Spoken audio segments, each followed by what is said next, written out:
Atenção! Começa agora uma teleaula de Biologia do Ensino Médio. Você vai assistir a teleaula de número 11. Bons estudos!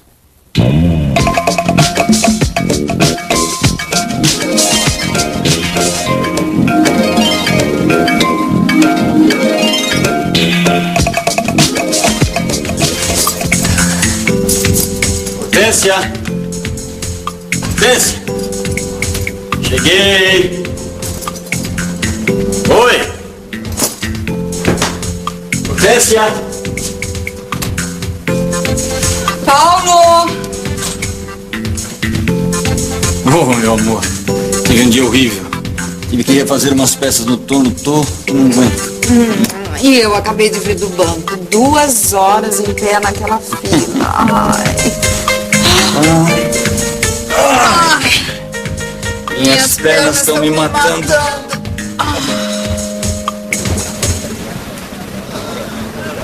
Você costuma sentir dores nas pernas depois de ficar parado muito tempo no mesmo lugar? Pois fique sabendo que isso não acontece só com você, não. Quer ver? Senhorita, por favor, diz pra gente, você sente dores nas pernas depois de ficar muito tempo assim na fila, de pé, muito tempo? Depois de um certo tempo, sim. Você sabe por que isso acontece? Eu acho que é devido a má circulação sanguínea. Penso que é o tempo que eu fico em pé, cansado. Olha, eu acredito que seja em função da circulação, né, sanguínea. Hoje, por causa do frio também, a circulação já fica um pouco menor. E o cansaço. Pessoa que não costuma se exercitar, tem uma vida muito sedentária, e aí quando fica de pé, o organismo sente uma diferença, né? Depende da idade, depende do... se a pessoa faz exercício ou não, né? Se ela costuma a ficar de pé ou correr, se ela ficar numa fila há muito tempo, ela não vai sentir grande coisa. Será que é isso mesmo? Olha, fique ligado, porque na teleaula de hoje você vai ficar sabendo por que a gente sente essa dor nas pernas quando fica muito tempo parado na mesma posição. Você vai conhecer o sistema circulatório, atualmente conhecido como sistema cardiovascular, a importância do coração, o que são e como funcionam os vasos sanguíneos e como o conhecimento do sistema cardiovascular pode ajudar a aliviar as dores nas pernas. Agora sente, relaxe, porque a nossa teleaula está começando.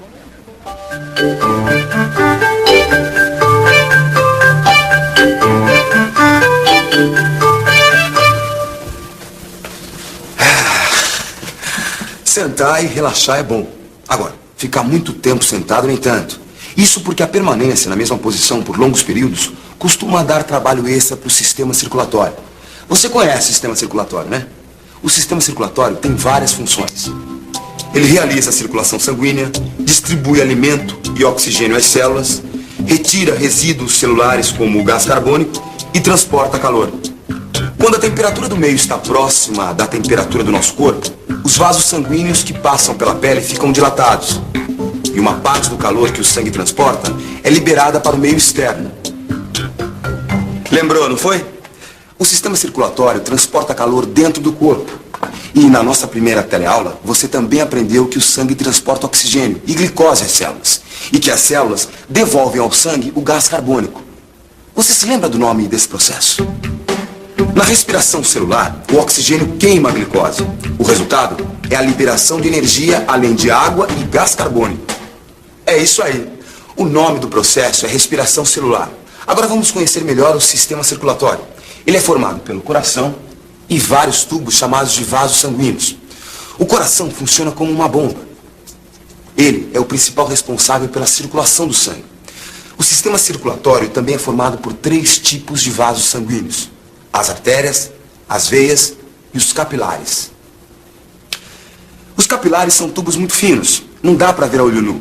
Como eles têm paredes extremamente finas, podem trocar substâncias com os tecidos. São eles que levam o alimento e o oxigênio e retiram gás carbônico e resíduo. As artérias e veias são responsáveis pelo transporte de sangue. Elas têm as paredes espessas, o que impede a passagem de substâncias através delas.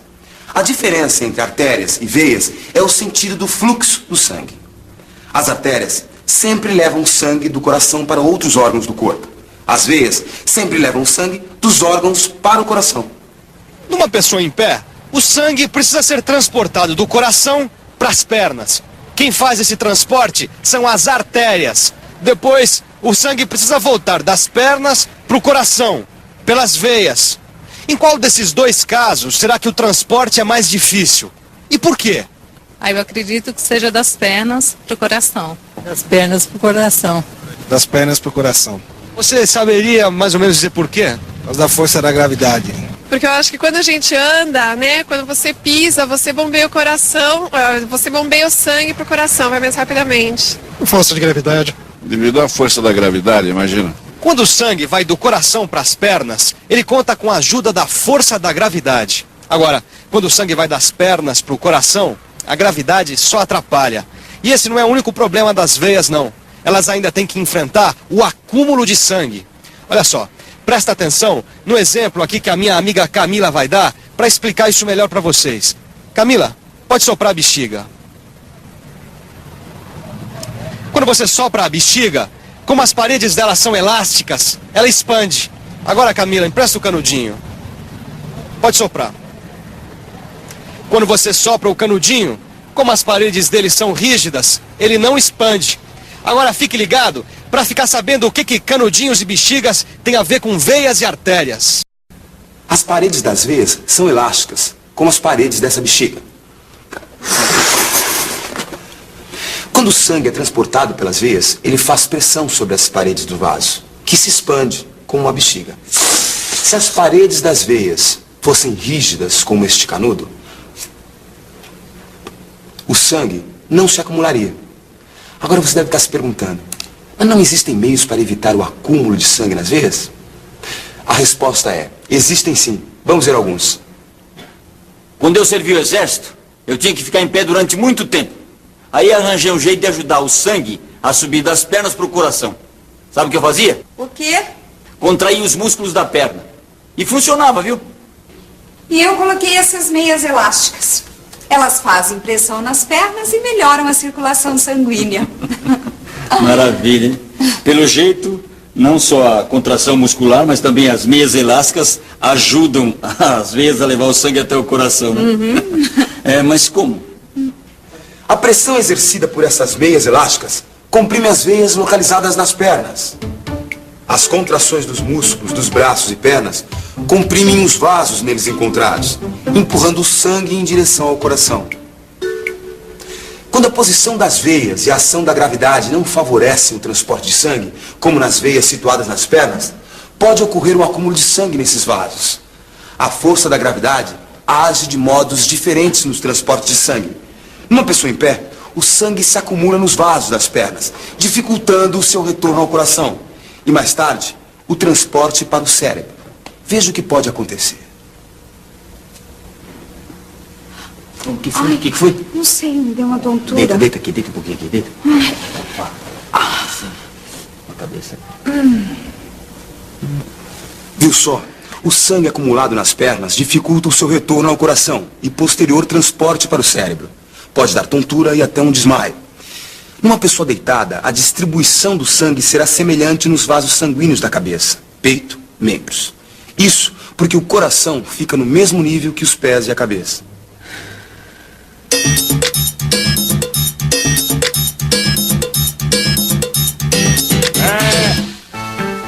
Sabia que quando uma pessoa sofre um desmaio, é recomendável que ela seja mantida deitada por um certo tempo para que o sangue possa chegar ao cérebro com mais facilidade? Para o sangue fluir com mais facilidade, além do auxílio da contração muscular, nós temos válvulas que se situam nas paredes das veias. As válvulas se abrem para permitir que o sangue flua em direção ao coração. Quando o sangue tende a fluir na direção contrária ao coração, as válvulas se fecham. Quando as válvulas não funcionam corretamente, as veias ficam inchadas e doloridas. O mau funcionamento das válvulas pode ocasionar a formação de varizes, que frequentemente podem ser vistas sob a pele. Nós já vimos nesta teleaula que quando uma pessoa fica em pé por muito tempo, o sangue se acumula nas veias das pernas. O sangue acumulado pressiona ainda mais as paredes das veias, que se dilatam. No entanto, as válvulas das veias não aumentam de tamanho. Assim, as válvulas não mais se fecham completamente. Ficam incapazes de bloquear o fluxo de sangue na direção contrária ao coração. Vamos ver agora como tudo isso acontece na prática.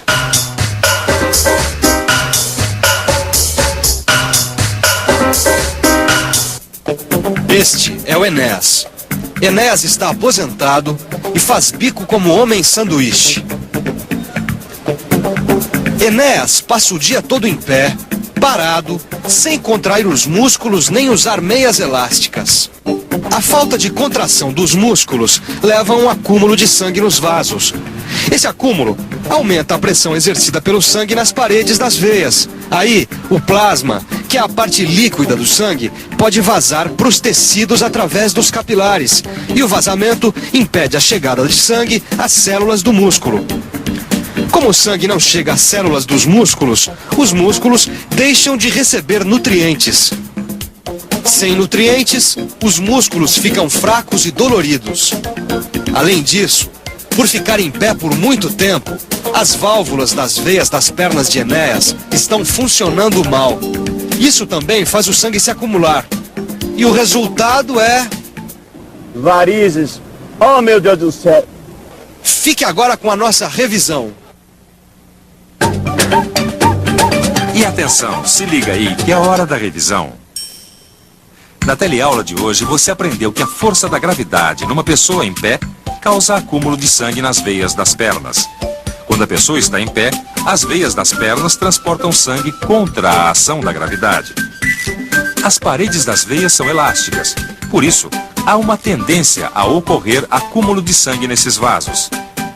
As válvulas das veias evitam o acúmulo e ajudam o transporte do sangue numa única direção. Quando não funcionam corretamente, podem ocorrer as varizes. A contração dos músculos comprime as veias localizadas entre eles.